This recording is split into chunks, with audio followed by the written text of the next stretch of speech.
Civil Disobedience by Henry David Thoreau. I heartily accept the motto that government is best which governs least, and I should like to see it acted up to more rapidly and systematically. Carried out, it finally amounts to this, which also I believe, that government is best which governs not at all. And when men are prepared for it, that will be the kind of government which they will have. Government is at best but an expedient, but most governments are usually, and all governments are sometimes, inexpedient. The objections which have been brought against a standing army, they are many and weighty, and deserve to prevail, may also at last be brought against a standing government. The standing army is only an arm of the standing government. The government itself, which is only the mode which the people have chosen to execute their will, is equally liable to be abused and perverted before the people can act through it. Witness the present Mexican War, the work of comparatively a few individuals using the standing government as their tool, for in the outset the people would not have consented to this measure. This American government, what is it but a tradition, though a recent one, endeavoring to transmit itself unimpaired to posterity, but each instant losing some of its integrity? It has not the vitality and force of a single living man, for a single man can bend it to his will. It is a sort of wooden gun to the people themselves. But it is not the less necessary for this, for the people must have some complicated machinery or other, and hear its din, to satisfy that idea of government which they have. Governments show thus how successfully men can be imposed upon, even impose on themselves, for their own advantage. It is excellent, we must all allow. Yet this government never of itself furthered any enterprise, but by the alacrity with which it got out of its way. It does not keep the country free. It does not settle the West. It does not educate. The character inherent in the American people has done all that has been accomplished, and it would have done somewhat more if the government had not sometimes got in its way. For government is an expedient by which men would fain succeed in letting one another alone, and, as has been said, when it is most expedient, the governed are most let alone by it. Trade and commerce, if they were not made of India rubber, would never manage to bounce over obstacles which legislators are continually putting in their way, and if one were to judge these men wholly by the effects of their actions, and not partly by their intentions, they would deserve to be classed and punished with those mischievous persons who put obstructions on the railroad. But, to speak practically and as a citizen, unlike those who call themselves no-government men, I ask for not at once no government, but at once a better government. Let every man make known what kind of government would command his respect, and that will be one step toward obtaining. After all, the practical reason why, when the power is once in the hands of the people, a majority are permitted, and for a long period continue, to rule is not because they are most likely to be in the right, nor because this seems fairest to the minority, but because they are physically the strongest. But a government in which the majority rule in all cases cannot be based on justice, even as far as men understand it. Can there not be a government in which the majorities do not virtually decide right and wrong, but conscience, in which majorities decide only those questions to which the rule of expediency is applicable? Must the citizen, even for a moment, or in the least degree, resign his conscience to the legislator? Why has every man a conscience, then? I think that we should be men first, and subjects afterward. It is not desirable to cultivate a respect for the law so much as for the right. The only obligation which I have a right to assume is to do at any time what I think right. It is truly enough said that a corporation has no conscience, but a corporation of conscientious men is a corporation with a conscience. Law never made men a whit more just, and by means of their respect for it, even the well-disposed are daily made agents on injustice. A common and natural result of an undue respect for the law is that you may see a file of soldiers, colonel, captain, corporal, privates, powder-monkeys, and all, marching in admirable order over hill and dale to the wars, against their wills, aye, against their common sense and consciences, which makes it very steep marching indeed, and produces a palpitation of the heart. They have no doubt that it is a damnable business in which they are concerned. They are all peaceably inclined. Now, what are they? Men at all, or small movable forts and magazines, at the service of some unscrupulous man in power? Visit the Navy Yard and behold a marine, such a man as an American government can make, or such as it can make a man with its black arts, a mere shadow and reminiscence of humanity, a man laid out alive and standing, and already, as one may say, buried under arms with funeral accompaniments, though it may be not a drum was heard, not a funeral note, as his corpse to the rampart we hurried, not a soldier discharged his farewell shot o'er the grave where our hero was buried. The mass of men serve the state thus, not as men mainly, but as machines with their bodies. They are the standing army, and the militia, jailers, constables, posse comitatus, etc. In most cases there is no free exercise whatever of the judgment or of the moral sense, but they put themselves on a level with wood and earth and stones, and wooden men can perhaps be manufactured that will serve the purpose as well. Such command no more respect than men of straw or a lump of dirt. They have the same sort of worth only as horses and dogs. Yet such as these men are commonly esteemed good citizens. Others, as most legislators, politicians, lawyers, ministers, and office-holders, serve the state chiefly with their heads, and as they rarely make any moral distinctions, they are as likely to serve the devil, without intending it, as God. A very few, as heroes, patriots, martyrs, reformers in the great sense, and men, serve the state with their consciences also, and so necessarily resist it for the most part, and they are commonly treated as enemies by it. A wise man will only be useful as a man, and will not submit to be clay, and stop a hole to keep the wind away, but leave that office to his dust at least. I am too high born to be propertied, to be a second at control, or useful serving man and instrument to any sovereign state throughout the world. He who gives himself entirely to his fellow men appears to them useless and selfish, but he who gives himself partially to them is pronounced a benefactor and a philanthropist. How does it become a man to behave toward the American government today? I answer that he cannot without disgrace be associated with it. I cannot for an instant recognize that political organization as my government, which is the slave's government also. All men recognize the right of revolution.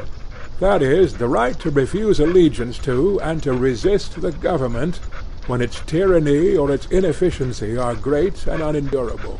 And almost all say that such is not the case now, but such was the case, they think, in the Revolution of '75. If one were to tell me that this was a bad government because it taxed certain foreign commodities brought to its ports, it is most probable that I should not make an ado about it, for I can do without them. All machines have their friction, and possibly this does enough good to counterbalance the evil. At any rate, it is a great evil to make a stir about it. But when the friction comes to have its machine, and oppression and robbery are organized, I say, let us not have such a machine any longer. In other words, when a sixth of the population of a nation which has undertaken to be the refuge of liberty are slaves, and a whole country is unjustly overrun and conquered by a foreign army, and subjected to military law, I think that it is not too soon for honest men to rebel and revolutionize. What makes this duty the more urgent is that fact that the country so overrun is not our own, but ours is the invading army.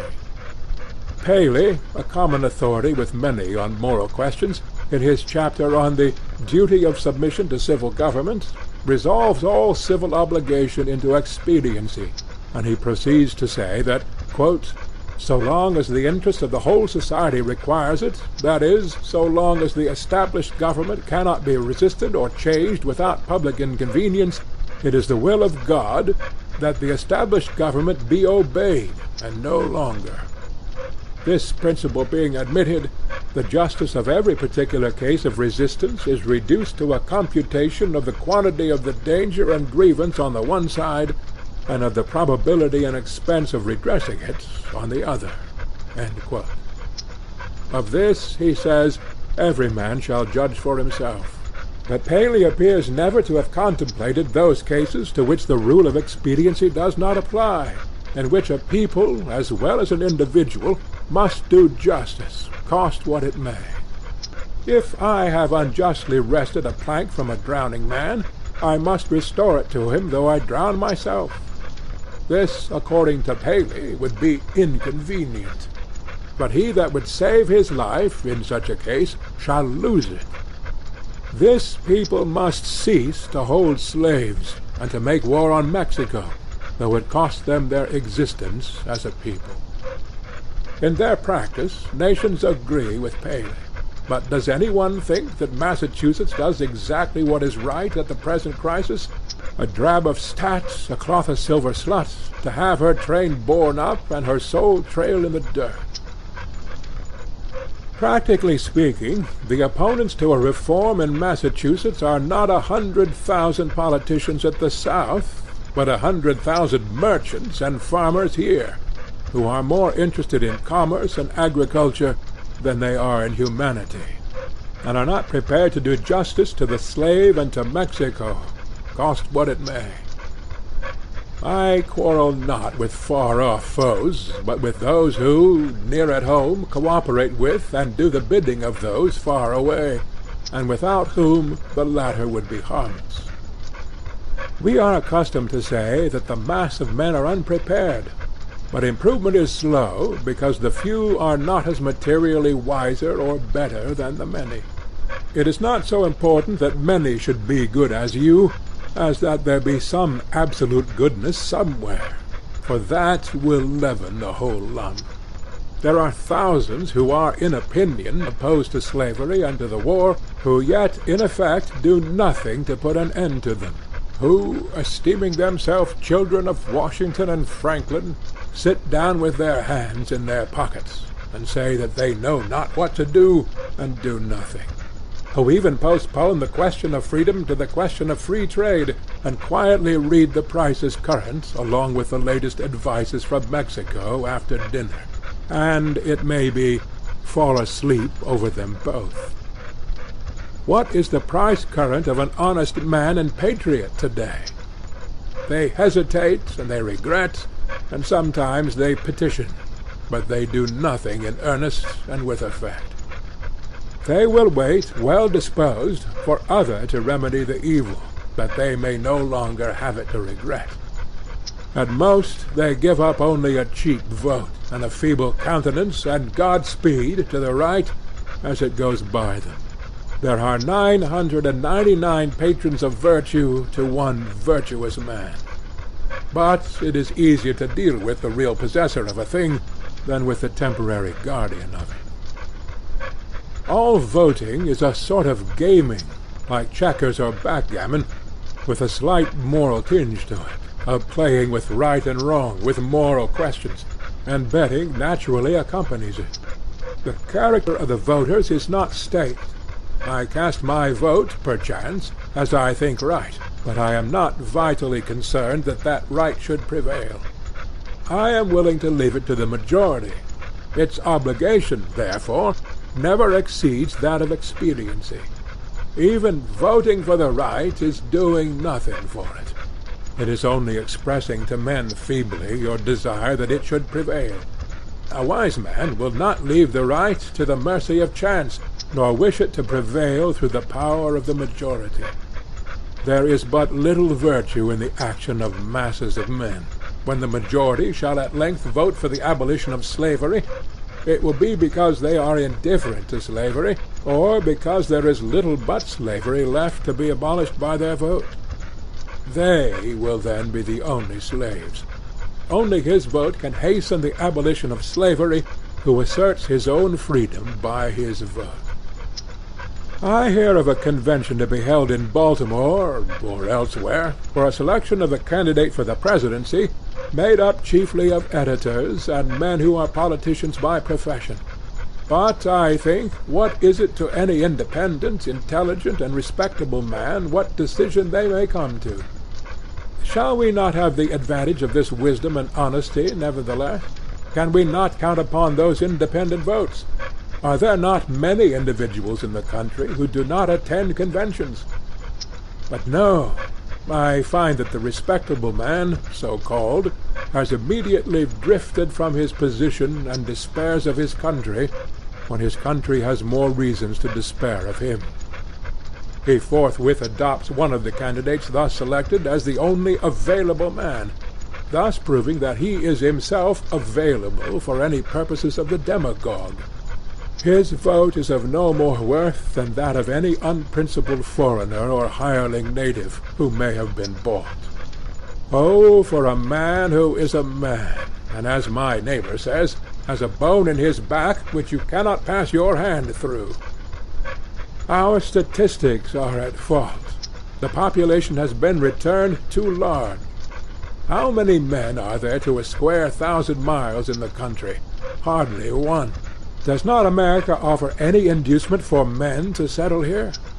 The American has dwindled into an odd fellow, one who may be known by the development of his organ of gregariousness and a manifest lack of intellect and cheerful self-reliance, whose first and chief concern, on coming into the world, is to see that the almshouses are in good repair, and before yet he has lawfully donned the virile garb, to collect a fund to the support of the widows and orphans that may be, who, in short, ventures to live only by the aid of the mutual insurance company, which has promised to bury him decently.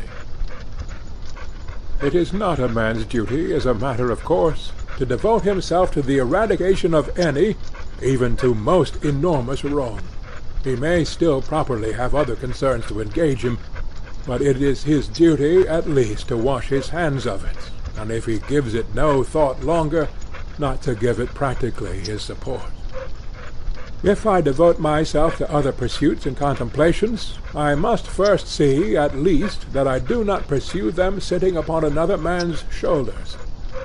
I must get off him first, that he may pursue his contemplations too.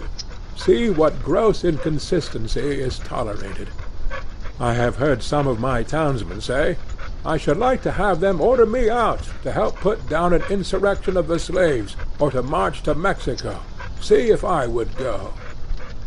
And yet these very men have each, directly by their allegiance, and so indirectly, at least by their money, furnished a substitute.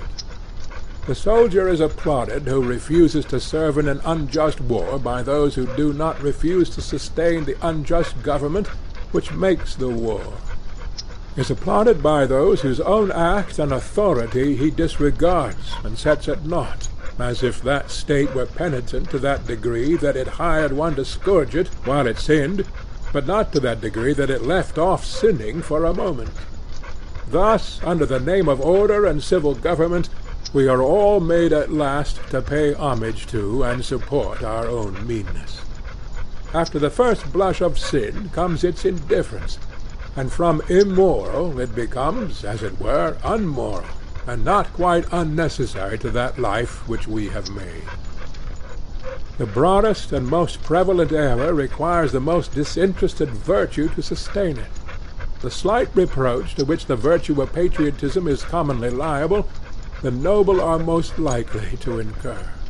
Those who, while they disapprove of the character and measures of a government, yield to it their allegiance and support, are undoubtedly its most conscientious supporters, and so frequently the most serious obstacles to reform. Some are petitioning the state to dissolve the Union, to disregard the requisitions of the President. Why do they not dissolve it themselves, the union between themselves and the state, and refuse to pay their quota into its treasury? Do not they stand in same relation to the state that the state does to the union? And have not the same reasons prevented the state from resisting the union, which have prevented them from resisting the state? How can a man be satisfied to entertain an opinion merely, and to enjoy it? Is there any enjoyment in it, if his opinion is that he is aggrieved? If you are cheated out of a single dollar by your neighbor, you do not rest satisfied with knowing you are cheated, or with saying that you are cheated, or even with petitioning him to pay you your debt, but you take effectual steps at once to obtain the full amount, and see to it that you are never cheated again.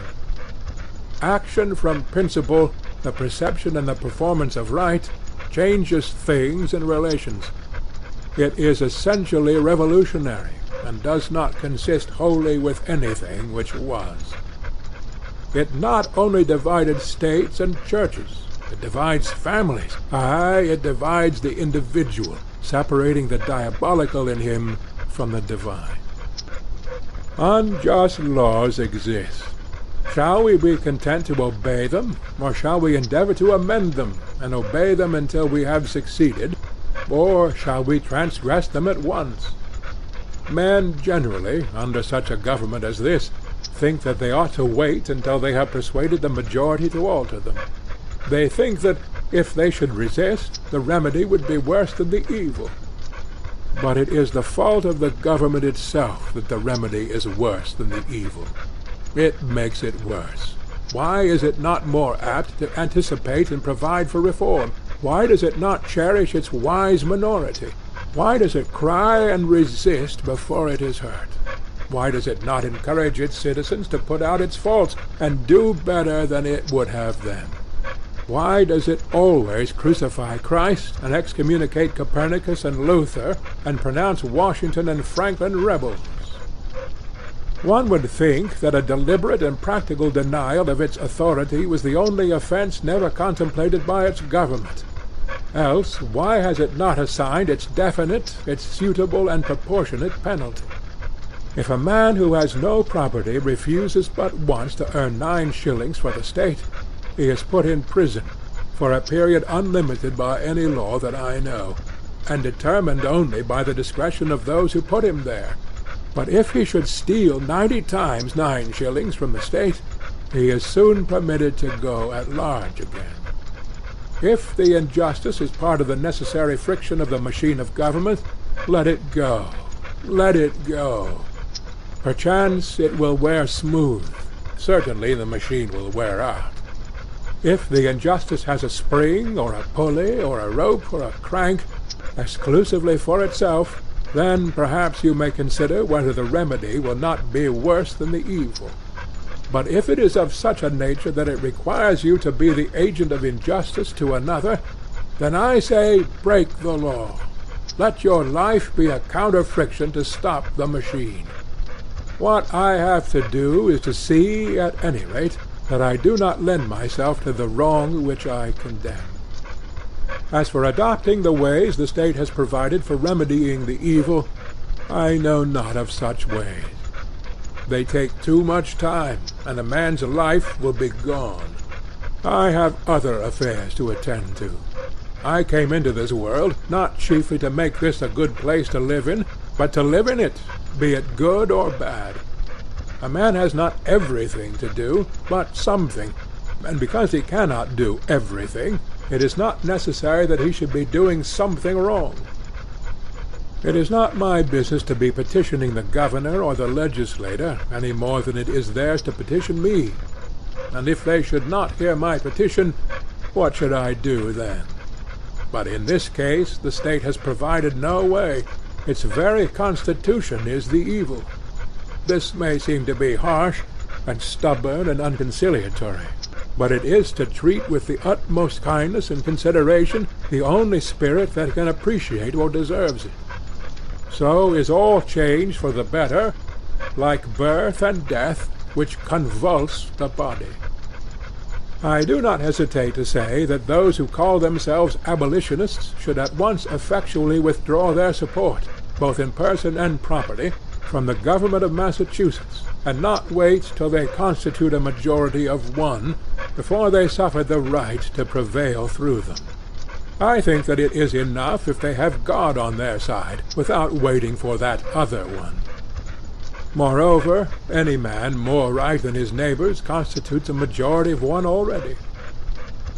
I meet this American government, or its representative, the state government, directly, and face to face, once a year, no more, in the person of its tax-gatherer. This is the only mode in which a man situated as I am necessarily meets it, and it then says distinctly, "Recognize me." And the simplest, the most effectual, and in the present posture of affairs, the indispensablest mode of treating with it on this head, of expressing your little satisfaction with and love for it, is to deny it then. My civil neighbor, the tax-gatherer, is the very man I have to deal with, for it is, after all, with men and not with parchment that I quarrel, and he has voluntarily chosen to be an agent of the government.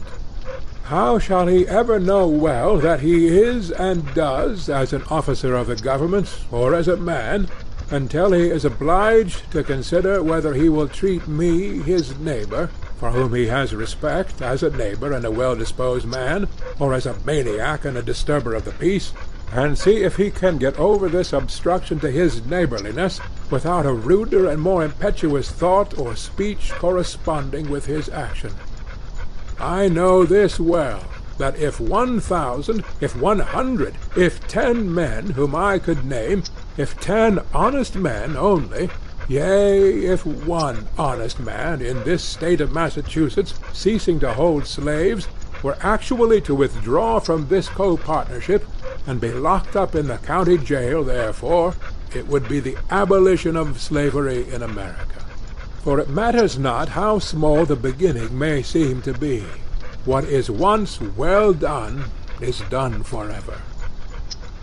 But we love better to talk about it. That, we say, is our mission. Reform keeps many scores of newspapers in its service, but not one man. If my esteemed neighbor, the state's ambassador, who will devote his days to the settlement of the question of human rights in the council chamber, instead of being threatened with the prisons of Carolina, were to sit down the prisoner of Massachusetts, that state which is so anxious to force the sin of slavery upon her sister, though at present she can discover only an act of inhospitality to be the ground of a quarrel with her, the legislature would not wholly waive the subject to the following winter. Under a government which imprisons unjustly, the true place for a just man is also a prison. The proper place today, the only place which Massachusetts has provided for her freer and less despondent spirits, is in her prisons, to be put out and locked out of the States by her own act, as they have already put themselves out by their principles. It is there that the fugitive slave, and the Mexican prisoner on parole, and the Indian come to plead the wrongs of his race, should find them, on that separate but more free and honorable ground, where the state places those who are not with her but against her, the only house in a slave state in which a free man can abide with honor. If any think that their influence would be lost there, and their voices no longer afflict the ear of the state, that they would not be as an enemy within its walls, they do not know by how much truth is stronger than error, nor how much more eloquently and effectively he can combat injustice who has experienced a little in his own person. Cast your whole vote, not a strip of paper merely, but your whole influence. A minority is powerless while it conforms to the majority. It is not even a minority then, but it is irresistible when it clogs by its whole weight. If the alternative is to keep all just men in prison, or give up war and slavery, the state will not hesitate which to choose. If 1,000 men were not to pay their tax bills this year, that would not be a violent and bloody measure as it would be to pay them, and enable the state to commit violence and shed innocent blood. This is, in fact, the definition of a peaceable revolution, if any such is possible. If the tax-gatherer, or any other public officer, asks me, as one has done, "But what shall I do?" my answer is, if you really wish to do anything, resign your office. When the subject has refused allegiance, and the officer has resigned from office, then the revolution is accomplished. But even suppose blood should flow. Is there not a sort of blood shed when the conscience is wounded? Through this wound a man's real manhood and immortality flow out, and he bleeds to an everlasting death. I see this blood flowing now. I have contemplated the imprisonment of the offender rather than the seizure of his goods, though both will serve the same purpose, because they who assert the purest right, and consequently are most dangerous to a corrupt state, commonly have not spent much time in accumulating property. To such the state renders comparatively small service, and a slight tax is wont to appear exorbitant, particularly if they are obliged to earn it by special labor with their hands. If there were one who lived wholly without the use of money, the state itself would hesitate to demand it of him. But the rich man, not to make any invidious comparison, is always sold to the institution which makes him rich. Absolutely speaking, the more money, the less virtue, for money comes between a man and his objects and obtains them for him. It was certainly no great virtue to obtain it. It puts to rest many questions which he would otherwise be taxed to answer, while the only new question which it puts is the hard but superfluous one, how to spend it. Thus his moral ground is taken from under his feet. The opportunities of living are diminished in proportion as that are called the means are increased. The best thing a man can do for his culture when he is rich is to endeavor to carry out those schemes which he entertained when he was poor. Christ answered the Herodians according to their condition. "Show me the tribute money," said he, when one took a penny out of his pocket. If you use money which has the image of Caesar on it, and which he has made current and valuable, that is, if you are men of the state, and gladly enjoy the advantages of Caesar's government, then pay him back some of his own when he demands it. Render therefore to Caesar that which is Caesar's, and to God those things which are God's, leaving them no wiser than before as to which was which, for they did not wish to know. When I converse with the freest of my neighbors, I perceive that, whatever they may say about the magnitude and seriousness of the question, and their regard for the public tranquillity, the long and short of the matter is, that they cannot spare the protection of the existing government, and they dread the consequences to their property and families of disobedience to it. For my own part, I should not like to think that I ever rely on the protection of the state. But if I deny the authority of the state when it presents its tax bill, it will soon take and waste all my property, and so harass me and my children without end. This is hard. This makes it impossible for a man to live honestly and at the same time comfortably in outward respects. It will not be worth the while to accumulate property. That would be sure to go again. You must hire or squat somewhere, and raise but a small crop, and eat that soon. You must live within yourself and depend upon yourself, always tucked up and ready for a start, and not have many affairs. A man may grow rich in Turkey even, if he will be in all respects a good subject of the Turkish government.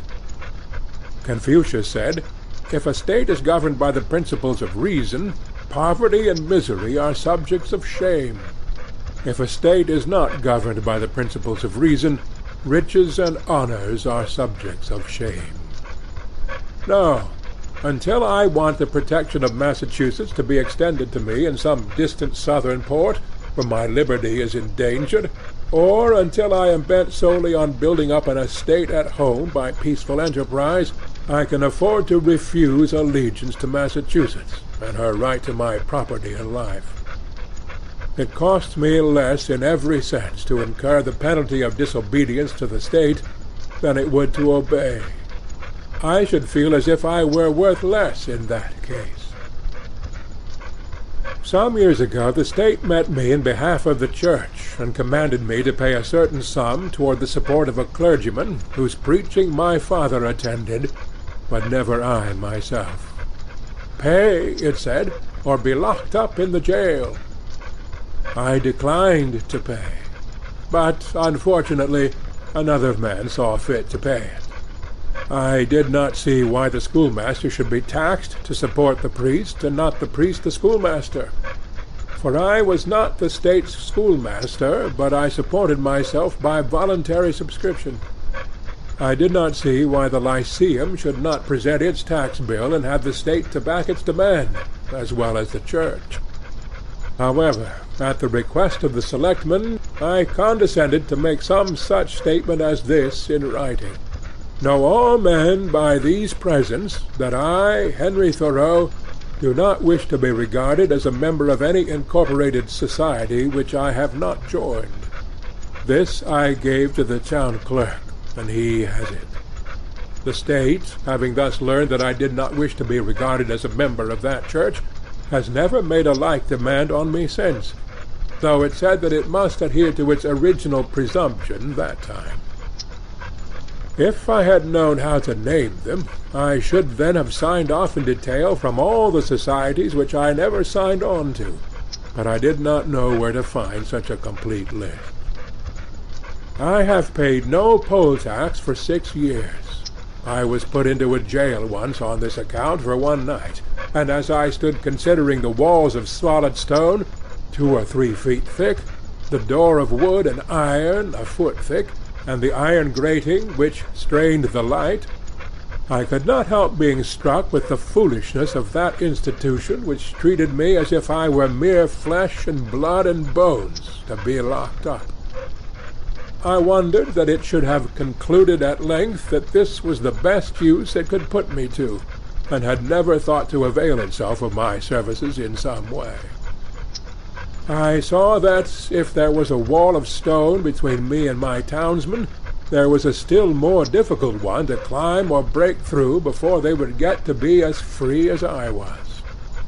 I did nor for a moment feel confined, and the walls seemed a great waste of stone and mortar. I felt as if I alone of all my townsmen had paid my tax. They plainly did not know how to treat me, but behaved like persons who are underbred. In every threat and in every compliment there was a blunder, for they thought that my chief desire was to stand the other side of that stone wall. I could not but smile to see how industriously they locked the door on my meditations, which followed them out again without let or hindrance, and they were really all that was dangerous. As they could not reach me, they had resolved to punish my body, just as boys, if they cannot come at some person against whom they have a spite, will abuse his dog. I saw that the state was half-witted, that it was as timid as a lone woman with her silver spoons, and that it did not know its friends from its foes, and I lost all my remaining respect for it, and pitied it. Thus the state never intentionally confronts a man's sense, intellectual or moral, but only his body, his senses.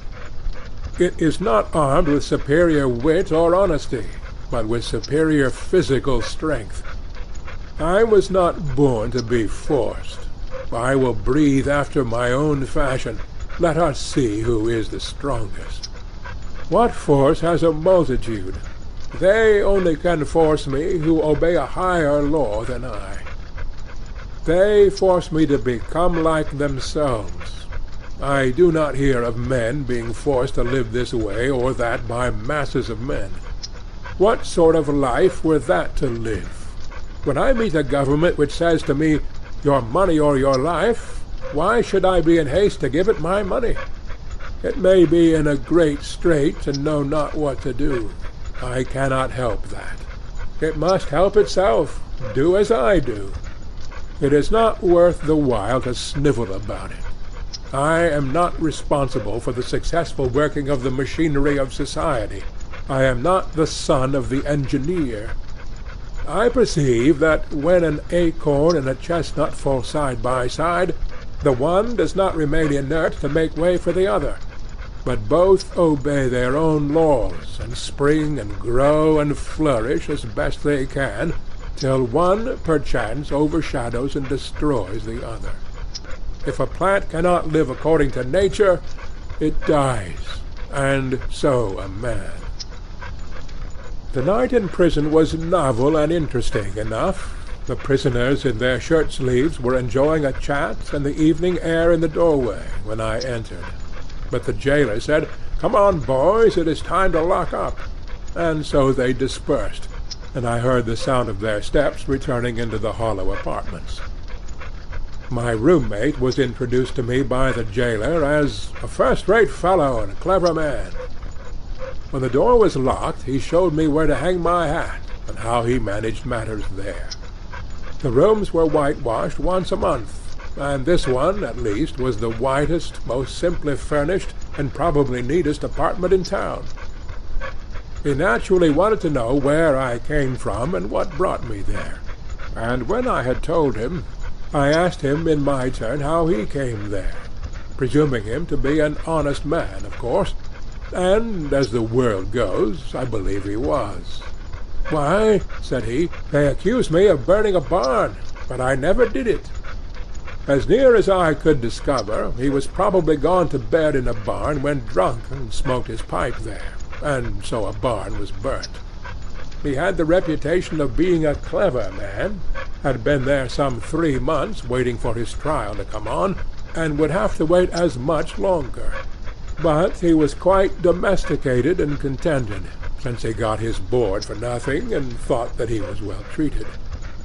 He occupied one window and I the other, and I saw that if one stayed there long, his principal business would be to look out the window. I had soon read all the tracts that were left there, and examined where former prisoners had broken out, and where a grate had been sawed off, and heard the history of the various occupants of that room. For I found that even there was a history and a gossip which never circulated beyond the walls of the jail. Probably this is the only house in the town where verses are composed which are afterward printed in a circular form, but not published. I was shown quite a long list of young men who had been detected in an attempt to escape, who avenged themselves by singing them. I pumped my fellow prisoner as dry as I could, for fear I should never see him again, but at length he showed me which was my bed, and left me to blow out the lamp. It was like travelling into a far country, such as I had never expected to behold, to lie there for one night. It seemed to me that I never had heard the town clock strike before, and the evening sounds of the village, for we slept with the windows open, which were inside the grating. It was to see my native village in the light of the Middle Ages, and our Concord was turned into a Rhine stream, and visions of knights and castles passed before me. They were the voices of old burghers that I heard in the streets. I was an involuntary spectator and auditor of whatever was done and said in the kitchen of the adjacent village inn, a wholly new and rare experience to me. It was a closer view of my native town. I was fairly inside of it. I never had seen its institutions before. This is one of its peculiar institutions, for it is a shire town. I began to comprehend what its inhabitants were about. In the morning, our breakfasts were put through a hole in the door in small oblong square tin pans, made to fit, and holding a pint of chocolate with brown bread and an iron spoon. When they called for the vessels again, I was green enough to return what bread I had left, but my comrade seized it, and said that I should lay that up for lunch or dinner. Soon after he was let out to work at haying in a neighboring field, whither he went every day, and would not be back till noon. So he bade me good day, saying that he doubted if he should see me again. When I came out of prison, for someone interfered and paid that tax, I did not perceive that great changes had taken place on the common, such as he observed who went in a youth and emerged a grey-headed man.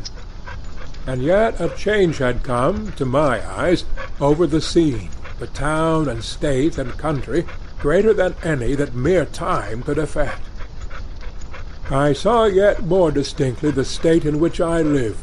I saw to what extent the people among whom I lived could be trusted as good neighbors and friends, that their friendship was for summer weather only, that they did not greatly propose to do right, that they were a distinct race from me by their prejudices and superstitions, as the Chinamen and Malays are, that in their sacrifices to humanity they ran no risks, not even to their property, that after all they were not so noble, but they treated the thief as he had treated them, and hoped, by a certain outward observance and a few prayers, and by walking in a particular straight though useless path from time to time, to save their souls.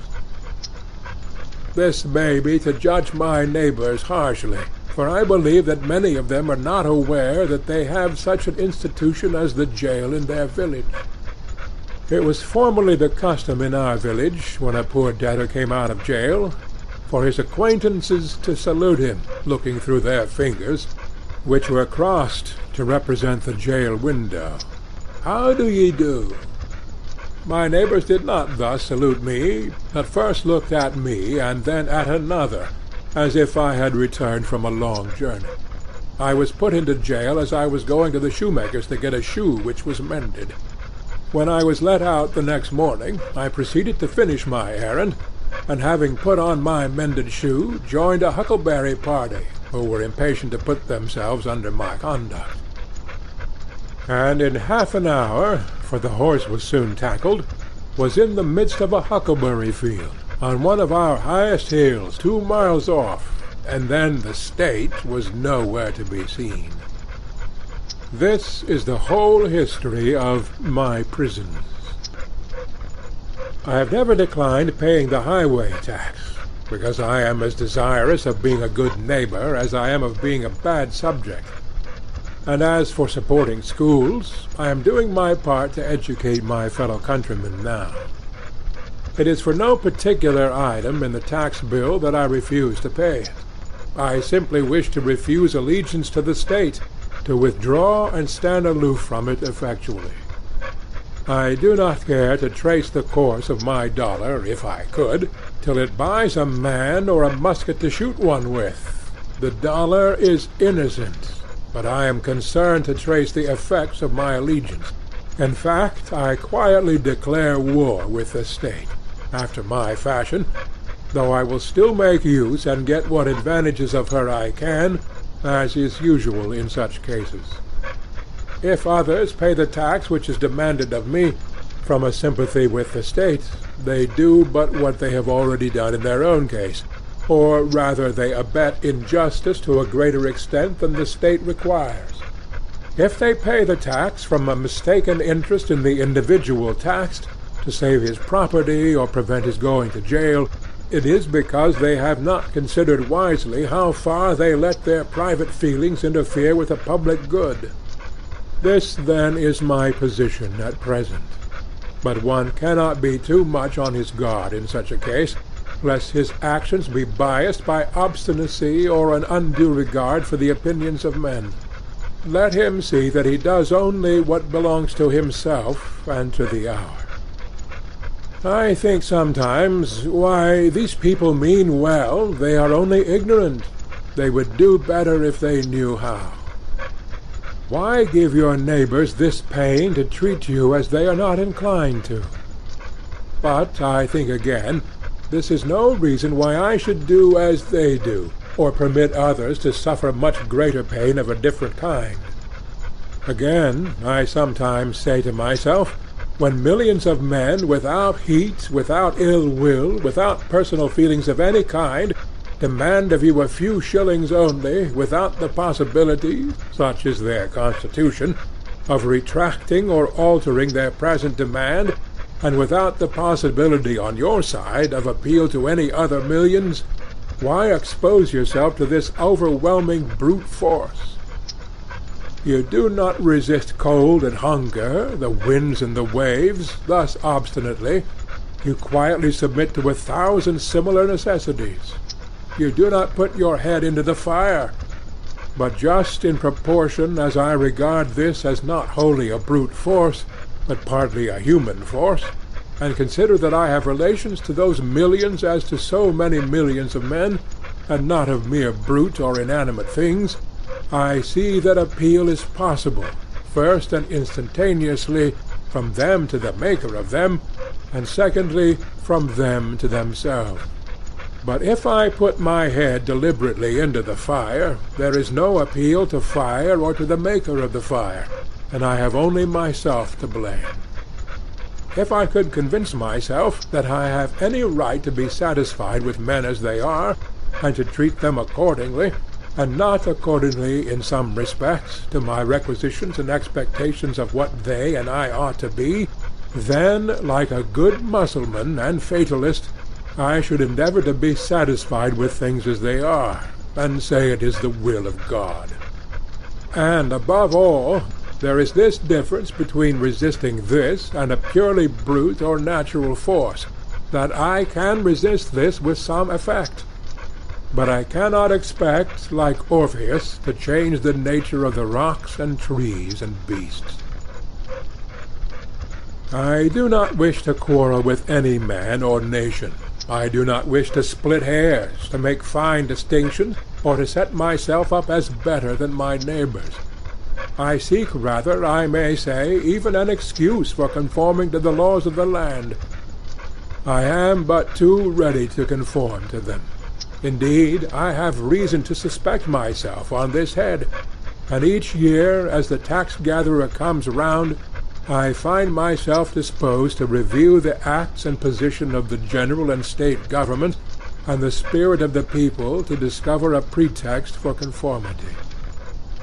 We must affect our country as our parents, and if at any time we alienate out love or industry from doing it honor, we must respect effects and teach the soul matter of conscience and religion, and not desire of rule or benefit.